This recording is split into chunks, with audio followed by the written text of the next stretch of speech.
গুজরাটে আরব সাগরের তীরে এমন একটি মন্দির আছে যে মন্দিরে স্বয়ং সমুদ্র দেবতা এসে শিবলিঙ্গে জল দিয়ে অভিষেক করেন। দিনের বেলায় এই মন্দির স্পষ্ট দেখা যায়, কিন্তু রাত নামলেই এই মন্দির আর চোখে পড়ে না।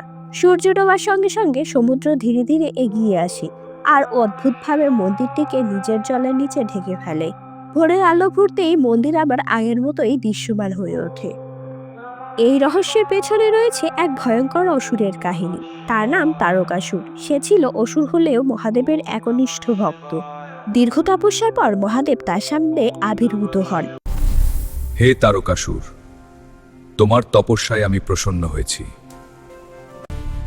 প্রভু, আমাকে অমরত্বের বর প্রদান করুন।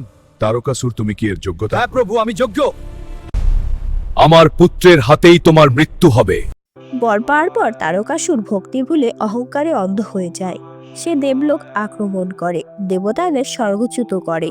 দেবতাদের প্রার্থনায় মহাদেব ও পার্বতীর পুত্র কার্তিকেয় জন্ম নেয়।